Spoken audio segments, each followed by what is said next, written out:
So do we rent or do we buy our next family home? Hi everyone, I hope you're doing really well. Welcome to this video where we're going to walk you through the financial analysis that Beck and I have done. This video follows hard on from the video 2 weeks ago where we explained we had sold our family home, we have exchanged contracts and we are due to complete on Monday the 5th of December. And the question now is what do we do for the next 10 years or so? Do we rent or do we buy? Now, before I dive in and show you the analysis very quickly, if you can spare a moment, I'd love to know your opinions if you're very strongly one way or the other. If you think people should strive as best they can to be homeowners and to buy their house, let us know why you think that in the comments. And if you think the complete opposite, you think, you know what, I think renting is the way to go, then let us know why in the comments. I'm genuinely very interested. I have asked a few people in person, like, why do you think it's so important that us Brits think we should own homes? Please let us know your opinions. Without any further ado, let's dive in. And what I've done now is I've said we've got a pot of money of £160,000, and what we'd like to do is live in a 5-bed house. So the question is, do we buy that or do we rent it and do something else? And what we've got here is the analysis, and I'm going to walk you through first of all the buying option, then I'm going to walk through the rental option with the opportunity to rent instead of using that money to purchase. So here's the analysis, and let's walk you through it. I'll go through it fairly quickly, but of course you can pause this video and go back and watch it as many times as you like. So with a pot of £160,000, we can buy a house in the region of £775,000. Let me just quickly flip that up on screen for you. So here is the purchase type of house we could buy, a 5-bed detached house. This is in Lincoln, and this is the sort of thing we'd possibly be interested in. This is the sort of thing we've used for analysis. So if we bought it with a mortgage, we'd have enough money to put down a 15% deposit, which means we need to put in £116,215. There would be, of course, a mortgage fee for that. There'd be legal fees, stamp duty, land tax, and we'd have to move. So that all has to be included. What we'd need then is we'd need £150,000 of that 160. So it'd give us £10,000 worth of savings. And I've put here acquisition costs. These are the items that we would never see again. They're an expense and they go. It's not an investment. So we'd have a cost of £33,750. Now, of course, if you're going to buy it with a mortgage, you're going to need the actual mortgage component, 85% of it. So we're going to need to borrow £658,750, and I've assumed a 10-year fix at 4%. I've used 4% across all the analysis to try and give some sort of consistency. In real terms, it's more like 5 to 5.5%, which makes the numbers for the purchase less attractive, but 4% it's going to be. That means you have a monthly mortgage payment of £3,143, and for sake of argument, this mortgage payment is going to be paid by some form of income, whether that's a job or assets. It's not coming out of the original £160,000 pot. It's being paid off by some other form of income. Over 10 years, you have paid £377,160. You have monthly maintenance, which over the course of 10 years is going to cost you £30,000. There's always things that need to be doing in the house, whether you live in it or someone else does. And you're going to need buildings and contents insurance at approximately £350 a year, so £3,500 over the 10-year period, which means you have an approximate total holding costs of £33,500. Now, of course, here's the interesting thing. If you buy a house, you're the one who benefits from all of the capital appreciation. And if you've watched any of these videos before, you understand, or you've heard us say that we base our capital appreciation models on 4%. I've explained that previously. It's the most pessimistic of cases. But we're going to then use that as our forecasting percentage to give us what the house look like in 10 years' time. And here's the analysis. After 10 years, this house that you bought for £775,000 is now worth £1,147,189, with a total capital appreciation of north of £372,000. So it's gone up in value.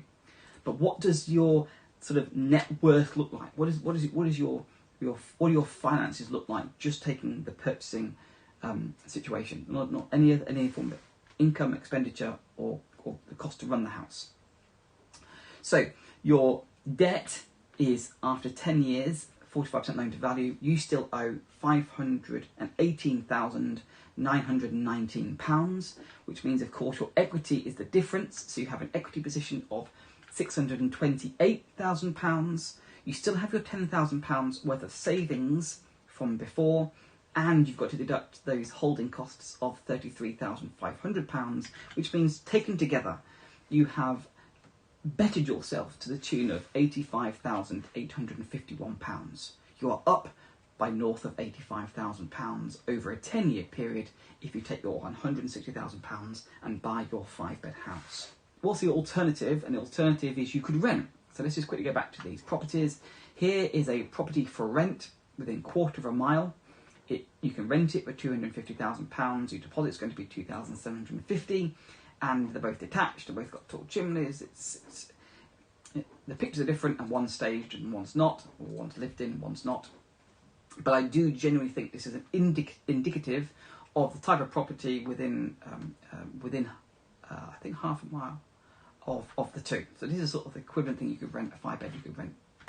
So this is what we've used for our analysis in terms of rental. So instead of buying that nice house for £775,000, we rent. So what does it look like? So our acquisition costs, we pay a month's rent up front, so that's already £2,500 gone, and you have a deposit. If you go back, you'll see the deposit was £2,750. These items are not applicable, but you will have removal costs. So to total of the £160,000 you need to spend this, £6,750. So your savings, what you keep back, is £153,000, but you have your costs you're never going to see again are £2,875. That's to get in. Of course, now you rent it for 10 years, and that has a cost. So what does that look like? Now we've assumed that this rental payment has gone up by 4%. So again, try and keep it consistent. So here are your running totals for the year, which give you a 10-year rental payments of £360,000 and a little bit extra. You have your insurance, but you don't have buildings insurance, but you do have contents insurance, and so you have that over a 10-year period. So total costs are £361,000 and a little bit extra. So what would you do with this extra £153,000? Now, you're probably going to guess where we're going with this. We are, after all, property entrepreneurs, property investors. We like the old vanilla buy-to-let. And this is what we do with it. Now, we're not talking buy, refurbish, rent, refinance, although that would be an option. We're not talking about extra funds from private investors, because that just complicates it. But that would all improve these figures. Doing all that would improve these figures. What we're talking about is buying single family buy-to-lets for approximately £100,000 with 25% loan-to-value properties, loan-to-value mortgages. Interest only. So we're not paying off the capital, we are just paying interest. And what I've done here, as you can probably see, one house, this is one house analysis, and I've done 5 houses. And why have we done 5 houses? Because with 5 houses, you can spend £150,000 and still have £3,250 in savings. So from that savings pot, we could do 5 houses at best. So this is what you'd need. And this will be your acquisition costs that you're never going to see again. So now, of course, when you own investment properties, you benefit from both capital appreciation, but also rental profit, making a lot of assumptions, assuming you've done everything right. But let's just look at the analysis in terms of capital appreciation first. Now, 5 houses, again, like before, we've kept the 4% capital appreciation figure. So 4% capital appreciation on 5 houses means you have a total capital appreciation of £240,122. And your rental money, your rental profit, this is £300 of profit per calendar month. So in one house it's going to be £3,600 in a year. In 5 houses it's going to be £18,000 income a year profit. So over a 10-year period, your rental income, your rental profit is £242,754. Now the question is then, what does that look like in the final analysis? So your debt position, because they are interest-only mortgages, is £375,000. Your loan to value across it is 51%. And your equity then is £365,122. You still have those £3,250 worth of savings, but you have your rental profit you now need to include, if you didn't include when you purchase, of £242,000. So your overall 10-year net worth position, just on this analysis, you are up to the tune of £236,126 compared to rather what seems fairly small £85,000 if you were to go down to the buying option. Now, of course, this isn't available to everyone. We're not saying that, but we're just trying to share with you from a family perspective. This is the financial analysis. These are the inputs that we're having to factor in when we think about what we're going to do next. Do we rent or do we buy? It is more than just finances, of course, and there is an emotional element to it too. But I just thought that'd be interesting for you to see, to look over our shoulders, to listen into our private conversation.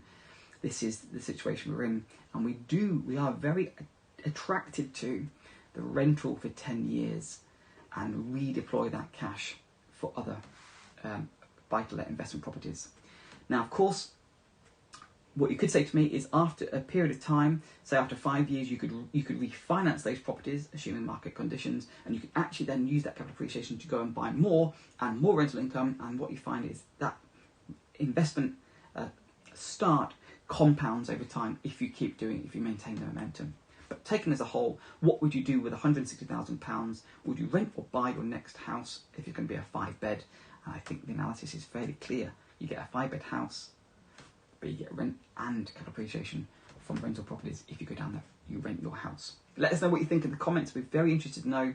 Stay tuned for future videos. We're going to talk about how to plan 2023, how to increase your knowledge, all sorts of interesting things that are planned in the pipeline. So stay tuned. Thank you for watching this one. We do appreciate it, and we look forward to seeing you in the next one.